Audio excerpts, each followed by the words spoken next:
Hey students, I'm going to um, just kind of go over a little bit of the writing section of the poetry test. I gave you all some time on Friday to do it, um, and my in-person students, the majority of y'all took that time and made use of it wisely, but some didn't. So I'm just going to make this for the students who still didn't do that in person, and for the virtual students who have some questions about where things go and things like that. So the writing section, if you don't have it done, is on Monday, September 28th. So if you need to find it, just go in the Google Classroom um, and go to the classwork and the assignments, and it'll be the one underneath 928. So I attached three copies or files or Google Docs for you all to in this assignment. So the first one is just your copy of the prompt, and you go down and you read. So the first thing you're going to do is you're going to reread the passage, um, highlighting or underlining one example of each, not on example of each. Whoops. But you notice how the simile is yellow, the metaphor is red, and the imagery is blue. So that's what color you're going to highlight the example in. You only have to highlight one. If you want to highlight more, you can, but I need one of each. So you go back up here and you just do this in this prompt, because I've given everyone a separate, an individual copy of the prompt in order so that they can highlight their own. So you go through here, you find a simile. To highlight it, you just click, scroll to whatever it is. Let's say you want to highlight that part for whatever reason. You go there, or you select it like it's right there. Make sure it's selected. Go to the little highlight thing right here. It says highlight color. And if there's the yellow, there's the red, there's the blue. So if you're doing the simile, you're doing yellow. Think it's metaphor red, and imagery blue. And you just do that one for each one. So that's all you have to do for number one. Number two says, write a sentence for each of the following scenarios using metaphor, simile, or imagery to describe the events or your feelings. If you can, write an example of all three types of figurative language for each of the following scenarios. So you guys are going to do this one on the. That's not it. Let me go back and pull it up. I just created a poetry assignment. You all can just type it out here. Only thing I would recommend is you all do something like 2A. If you're answering 2A, yada, yada, yada, you're typing whatever. And then you're done with that. Go to 2B, yada, yada, yada. And 2C, yada, yada, yada. So you're finished with 2 there. I will tell you all this. If I can find where I was. Sorry, I'm keep clicking the wrong thing.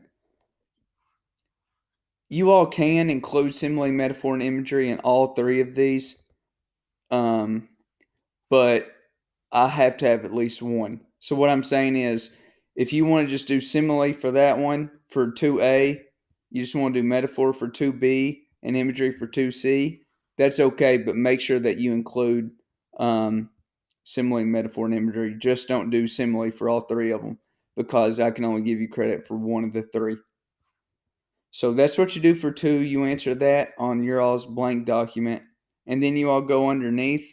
You're all's typing for 2. And number 3, let's go back and read number 3.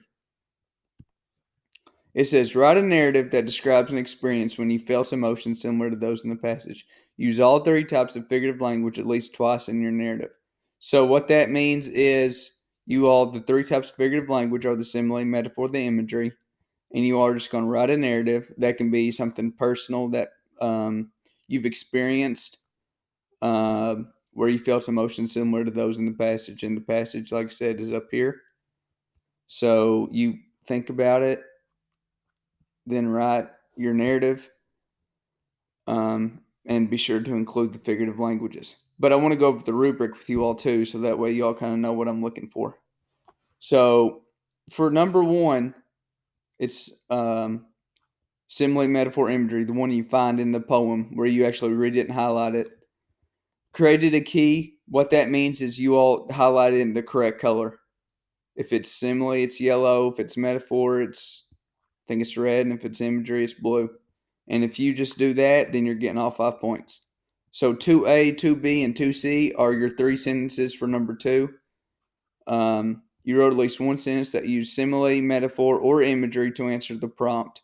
And that's the way it is for all of them. Like I said, just make sure you're not answering like just a simile for A, B, and C, because like I said, I can only give you credit for one of them. And then the narrative. This is the one where I've been having some difficulty. Make sure you see that it says at least 8 sentences. Simile, metaphor, and imagery are used twice each. Narrative describes an experience when you felt emotion similar to the passage. Make sure that it's emotion similar to the passage, because as I've been reading some, they've just been something that has zero to do with the passage, and that's not what's in the rubric. So if you haven't done it yet, you all use this rubric, use this video to kind of give you some clarification. I hope this helps. And if you have any questions or anything, feel free to email me. I'll be more than happy to help in any way I can. Also, real quick, just completely forgot about something I was going to tell you all. If you all are submitting something to a teacher, whether it be an English class, anything, you all make sure that you all capitalize your I's. You use complete sentences. Capitalize the first word in every sentence, or capitalize the first letter in every sentence. Just little things that a lot of times you all know, but a lot of times you all forget to do.